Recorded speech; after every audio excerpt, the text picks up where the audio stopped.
So, I wanted to share with you that you don't have to be rich to prepare uh, and put food up that's shelf stable, that doesn't have to be refrigerated or frozen.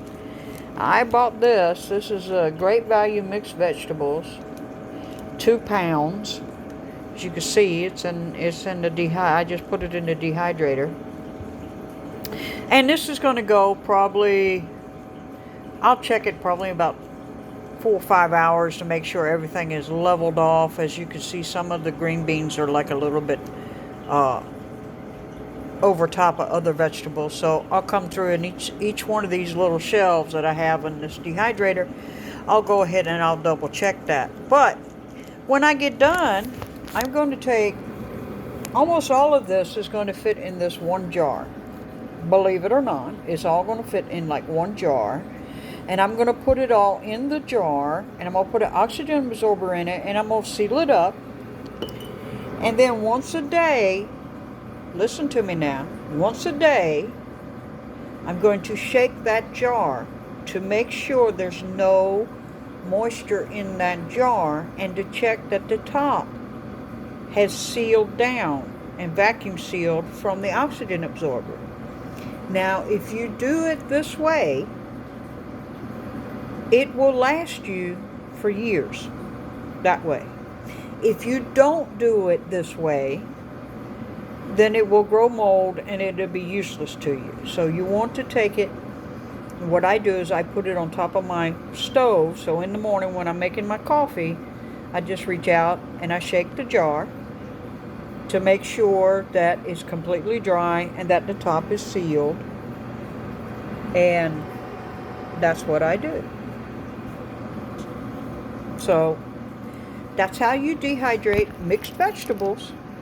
And this 2 pound bag, you remember last night I made the video with the canned beef and noodles that I use with a little bit of spaghetti sauce and barbecue sauce. Okay? I'm going to take some of these vegetables right here and make soup out of some of that meal that I had last night. So I have 4 more meals of that in my refrigerator that I can actually stretch out and make 2 or 3 weeks of food out of it to last if I really, really wanted to. So I could take one. Here, let me show you. Because right now, and y'all, please excuse the kitchen. I got everything just going right now. Do y'all see this? Okay, there are 4 meals right there if I just wanted to eat it that way. Or I could take just this one right here, this blue one right here. I could add a couple cans of water and maybe a 1/4 cup of vegetables and make soup out of that, and get another 3-4 meals out of that, just that one. So those 4 meals I can now expand into a week and a half. And if I really, really wanted to, I could sit there and make something else out of it, like chili. Okay? So I could take my pinto beans, right? My canned pinto beans, add a can or 2 of my pinto beans, and some of, hello, come in. I know I got taco seasoning up here. I got chili seasoning. I got sloppy joes. I got all these seasonings up here, right? I got mild chili sauce. I can add that, and I could have like a chili type meal. Or, hello, come in. I could take this, Cajun sides, red beans and rice, and that one meal that I cook, that one can. I want you to get this through your head. And like I said, my kitchen's a mess right now. I've been doing a lot this morning, so I gotta do my dishes here in just a minute. But I've been like really busy this morning.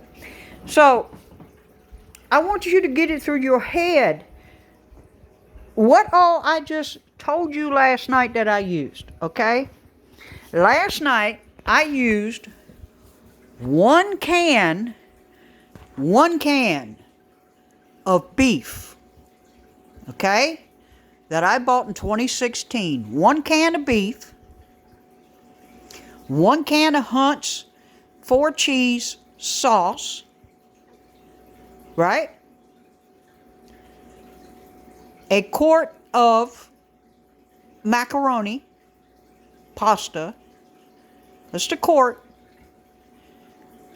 a quarter cup of barbecue sauce, and my seasonings. And I had a meal last night out of that, right? And I added a little bit, a spoonful of dried green peppers and red peppers. I happen to like my green peppers that way. I like them dried in my food. So I pretty much add that to every meal I have. I pretty much add green peppers and red peppers pretty much to everything. It helps with my blood pressure. So, I made one meal out of that. I have 4 more meals in the refrigerator. And if I really, really wanted to, I could cook up more noodles, right? And stretch that 4 meals that I got left. Now I got four containers left. I could stretch those 4 meals into lasting me another 2 weeks. This is what our ancestors did during the Great Depression. They would make one meal. They would take the leftovers of that meal and make other meals out of it. Now, if you have not gotten a good Great Depression recipe book, I cannot tell you how much I love Claire's Kitchen recipe book. Please get that, okay? There are recipes in there that are no longer made, that are very easy to make, very cheap to make. And if you have children, especially teenagers, you want to feed them for as cheap as you can feed them. Okay?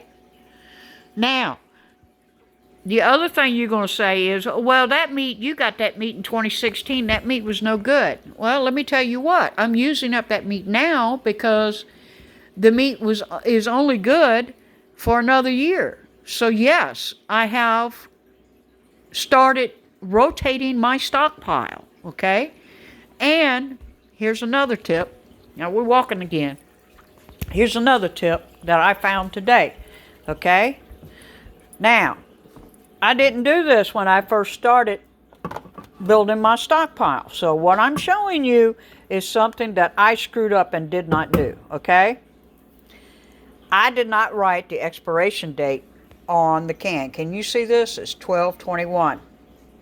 This means that this can of soup is past the date. So why is it sitting on my counter? That's probably going to be lunch today, if it's any good. Now when I open it, I'm going to smell it. I'm going to take a small taste of it to see if it tastes bad. And after I cook it, I'm going to do the same thing. If it is no good, guess who's going to get it? That's right. No food in my house is going to go to waste. It's going to go to one of the pets. And if the pets refuse to eat it, it'll go out in the compost pile. Why in the compost pile? Well, so I can do this. Okay? So, I do not live in the country. Do you see? I live in the suburbs, okay? I got neighbors all around me, all right? I got a small yard. This is not a big yard, okay? This is a small yard, okay? So, you telling me that you cannot do anything, and I'm telling you things, you don't even have to grow a garden to do this, okay? You don't even need a yard to do this. All right, this dehydrator, I got this dehydrator at Walmart for like 25 bucks. All right, yes, I had to go online and I had to order the little shelving covers that you put on each one of the little shelves on the dehydrator, so I could put my vegetables on it to dry. And I had to go and buy the fruit rolls things. Okay, as you can see, they're in the dryer here. They're drying in my dish dry. Okay, because I did. Guess what I did? I did eggs. Okay, so here's the first batch. You see how that is? That's 2 pounds right there of vegetables. Okay. Here's eggs. You see that? You see what I did? I wrote the date that I did the raw eggs. Do you see that they're still sitting here on my stove? Because it's not been a week yet. So I want to do that for a week before I go and I put it in my pantry. Okay? So little things that you can do will save you for the times that we're moving into. And I'm trying to tell you this, and there are thousands of people online trying to tell you this. The government is not going to come save you. Okay? The government has to save itself first. Okay? Having a bunch of money in the bank is not going to save you, because if the banks go down, you lose all that money. Look back at the Great Depression. Read some of the stories of the Great Depression and how the banks went out of money. All right? So I'm giving you a little bit of homework. Go look on YouTube. Go look on Netflix. Watch some of those history documentaries about the Great Depression. Okay? Now, I know that you've seen the gas prices go up. I saw gas prices go from $3.55 in the morning, and that evening when I was going to stop and get gas, because something told me you need to go ahead and fill up, and I was in a hurry in the morning, right, on Thursday morning. I was in a hurry, so I couldn't stop and fill up even though I wanted to. And when I went by there Thursday evening, the gas price was at $3.79.9. So I lost, because I was in a hurry, I lost 24 cents a gallon.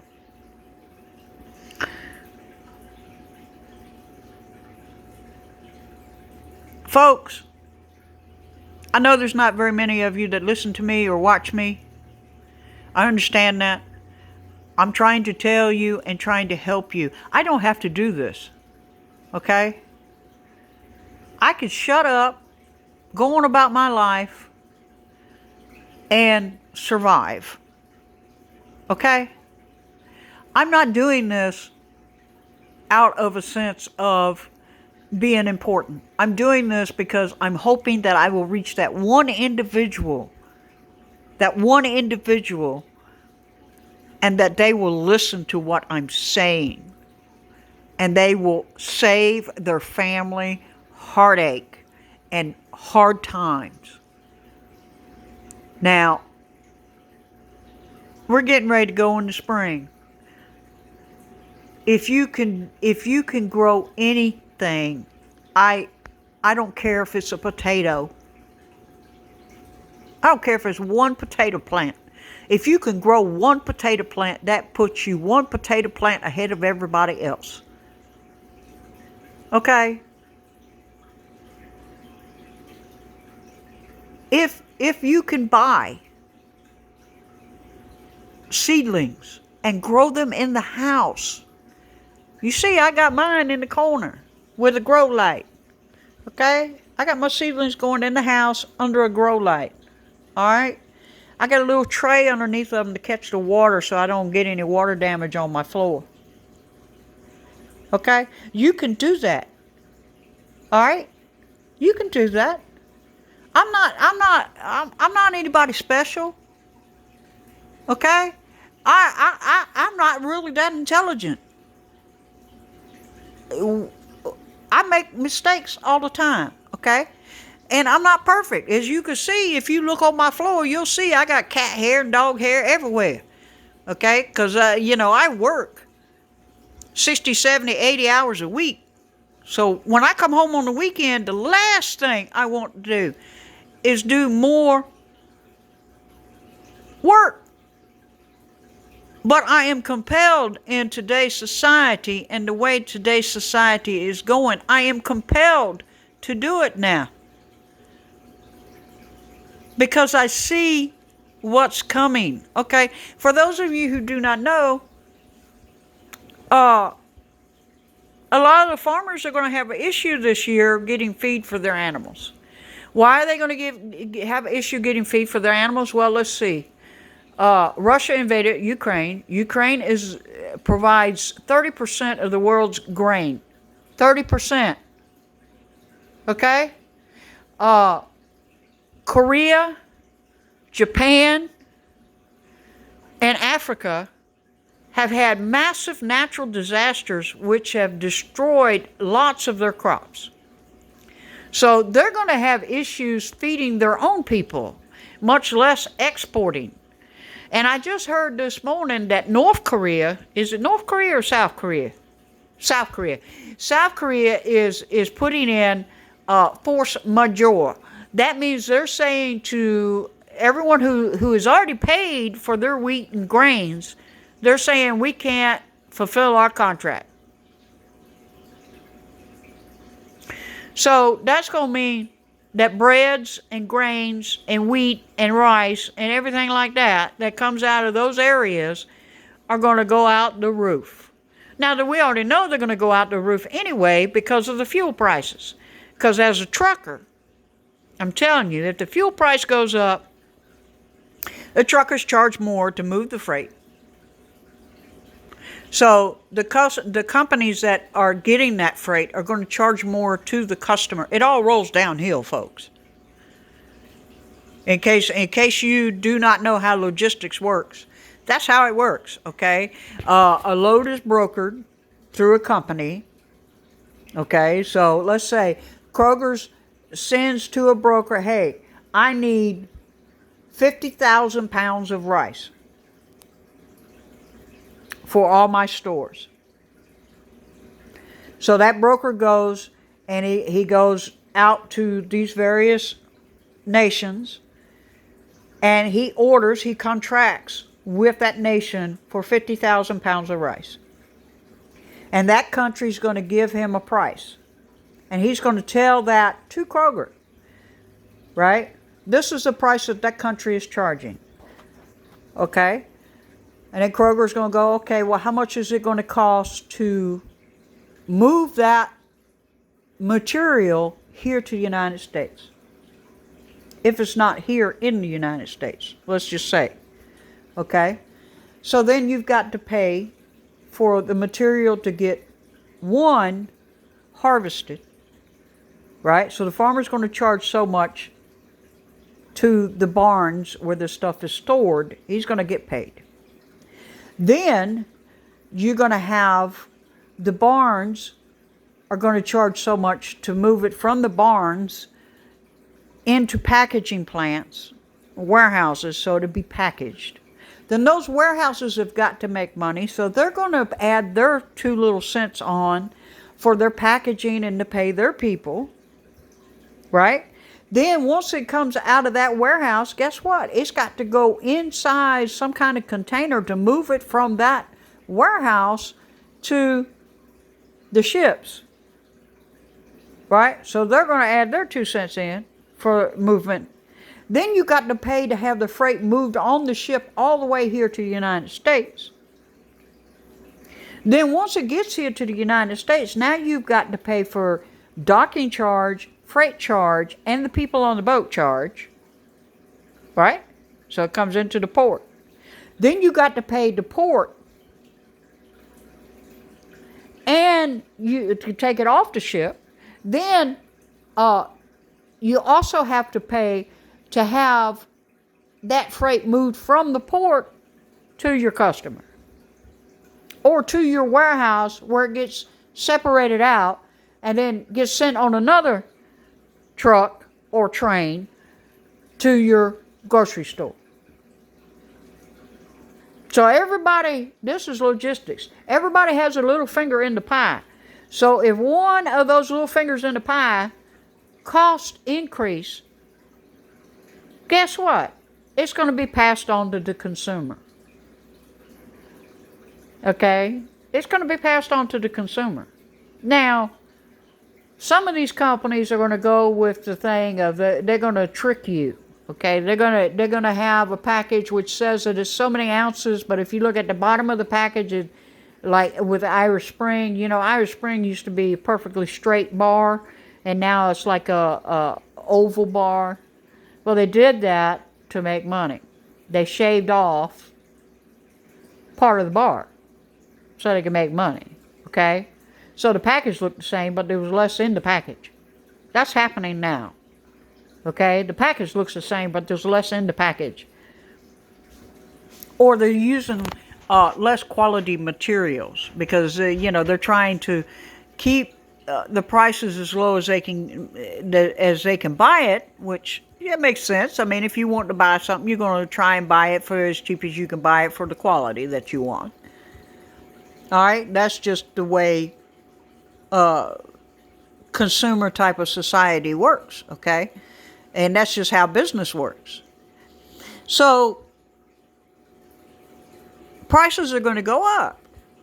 So what I'm telling you, darlings, if no one's told you or no one's heard this, do not stop stocking your pantries.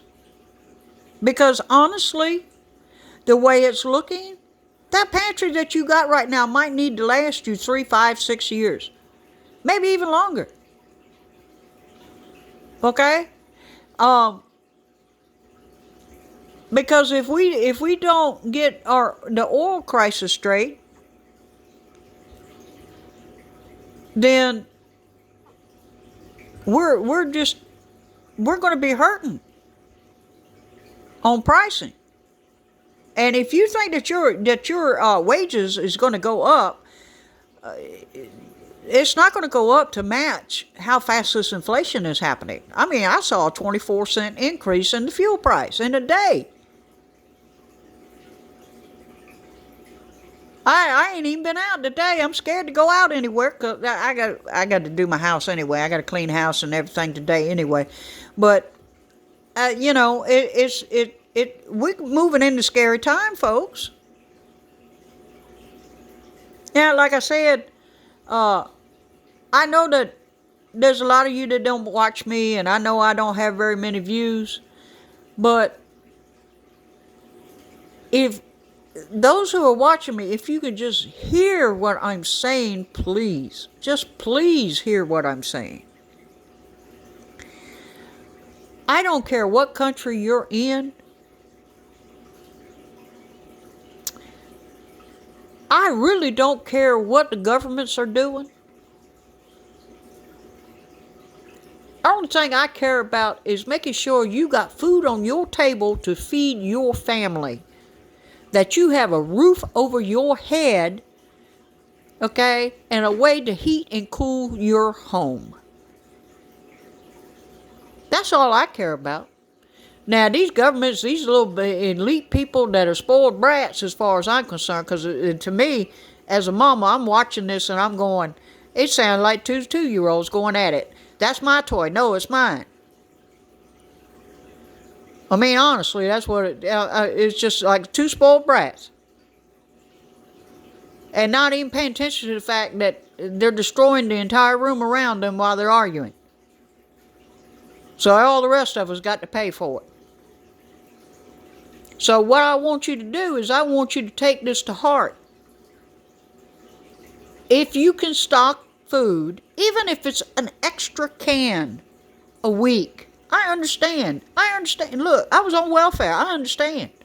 Trust me, I definitely understand what it's like to have kids in the house, be on a limited income, be on food stamps, and have to have the heat off and the lights off except for one little light.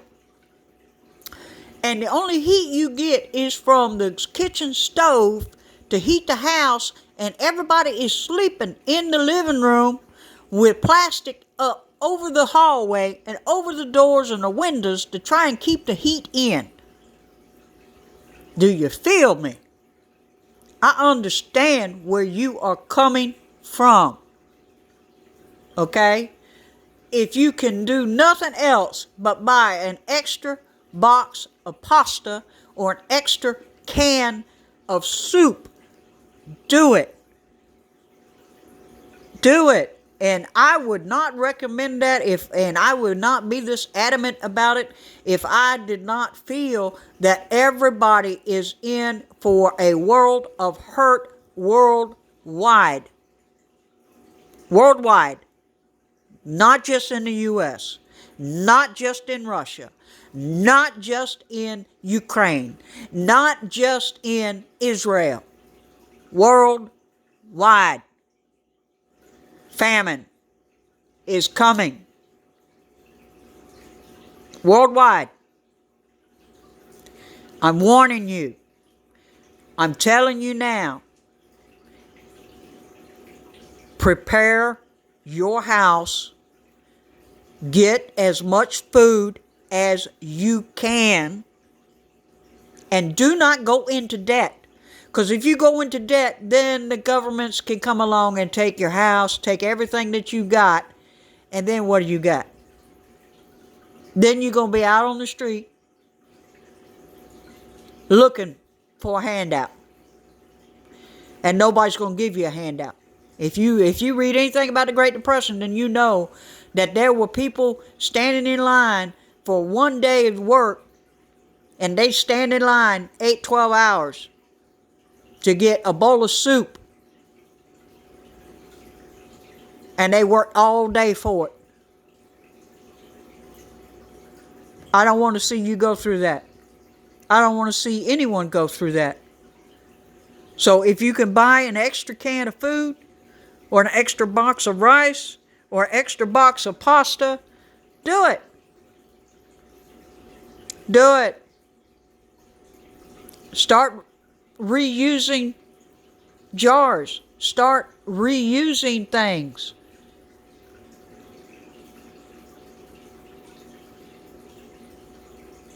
So, I kind of went on a rant there a little bit. But I think I'm telling everybody exactly where my heart is. My heart is crying out for everyone to get prepared. Because I don't want to see children hungry. I don't want to see neighbors hungry.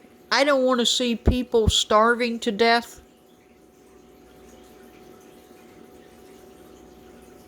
And it's coming. So, that's what I have for you today. Yes, the world is going to pot. You know, there's wars and everybody's aggravated at everybody else. That's fine. Let everybody be aggravated with everybody else. You do what you got to do for your family. Right? You get with your neighbors, you get with your friends, and you do what you got to do for your people.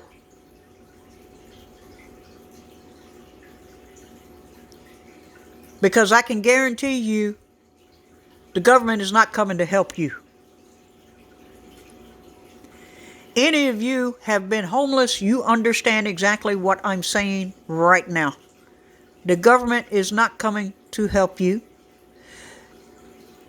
If you look like you're homeless, or you're begging on the street, people will actually go to the other side of the street and ignore you, or kick you, or spit on you, or throw things at you. You feel me?